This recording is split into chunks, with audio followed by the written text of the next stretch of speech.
Kita ke informasi lain, Good People, hingga kini kebutuhan konsumsi garam di tanah air masih tinggi. Konsumsinya mencapai 4,2 juta ton tahun 2019 lalu. Namun apakah mengonsumsi garam dalam tiap makanan kita akan bagus untuk tubuh? Karena hati-hati loh Good People, kami sempat temukan ada garam yang dioplos dengan bahan berbahaya. Berikut liputannya dalam laporan khas Selamat Siang Indonesia. Good People, sebagai negara kepulauan, Indonesia punya garis pantai terpanjang kedua di dunia. Berdasar riset Kementerian Koordinator Bidang Kemaritiman dan Investasi bersama Badan Informasi Geospasial tahun 2018, panjang garis pantai Indonesia 108.000 km. Dengan pantai sepanjang ini, semestinya negeri kita ini bisa menghasilkan garam yang banyak ya. Setidaknya untuk memenuhi kebutuhan nasional. Namun ternyata tidak demikian adanya. Tahun 2019, angka konsumsi garam di tanah air mencapai 4,2 juta ton. Sayangnya, 2,7 juta ton diantaranya masih impor. Produksi garam nasional bukannya sedikit, tapi ada soal kualitas yang belum memenuhi standar, sehingga mungkin bisa buruk bagi kesehatan. Faktanya, Timnet mencatat, pernah ada peredaran garam ilegal, beberapa diantaranya bahkan dicampur bahan berbahaya. Kasus pada Juli 2017 lalu di Jawa Timur ini misalnya. Warga di sentra pengolahan ikan Kampung Nelayan Nambangan, Kecamatan Bulak, Surabaya, temukan garam bercampur bahan putih yang diduga tawas. Para nelayan mengetahui adanya campuran ini setelah mereka melakukan pengasinan pada ikan laut.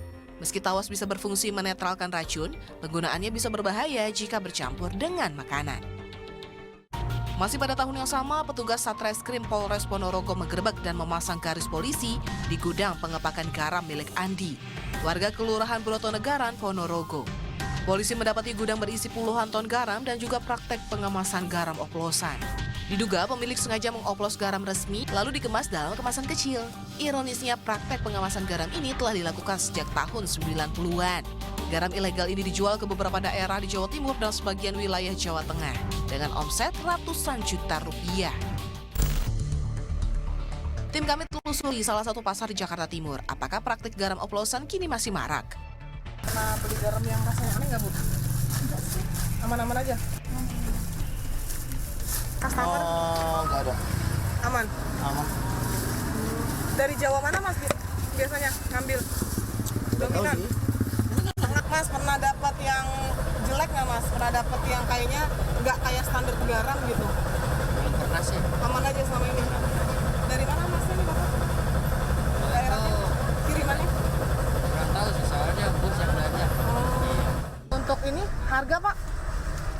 Lagi masuk aman nggak nih si garam sekarang? Corona juga aman? Customer, Pak, pernah ada yang ngeluhin nggak sih, Pak? Customer pernah ada yang ngeluhin nggak? Kok kemarin garamnya kurang ini gitu? Biasa kirimannya ada salesnya datang. Jawa Tengah atau Jawa Barat gitu? Biasa Jawa Tengah. Jawa Tengah. Kalau soal customer, Bu, ada nggak yang mengeluhkan kualitas atau rasa garam? Enggak pernah. Aman. Aman juga. Kebiasaan makanan di tanah air sejatinya belum bisa lepas dari garam. Selain memberikan rasa yang kuat pada makanan, kandungan yodium di dalamnya bermanfaat untuk mencegah terjadinya gondok dan tiroid pada leher. Namun, idealnya mengonsumsi garam hanya 2.000 mg atau setara dengan 1 sendok teh garam per harinya. Asupan garam yang berlebihan akan menyebabkan tubuh harus menahan cairan lebih banyak untuk melarutkan garam tersebut. Dengan demikian, volume cairan dalam tubuh akan berlebihan. Hal tersebut akan memberikan kontribusi sehingga tekanan darah bisa naik. Bila kadar garam di dalam tubuh kita sangat rendah, ini akan berbahaya juga untuk kita, dapat meningkatkan risiko kita menjadi shock, koma, bahkan mungkin bisa menyebabkan kematian. Di tengah kebutuhan garam yang masih tinggi ini pun, pemerintah diharap bisa menjaga pasokan garam nasional cukup dan aman. Lucy Olowan, Bagus Darmawan melaporkan untuk NET.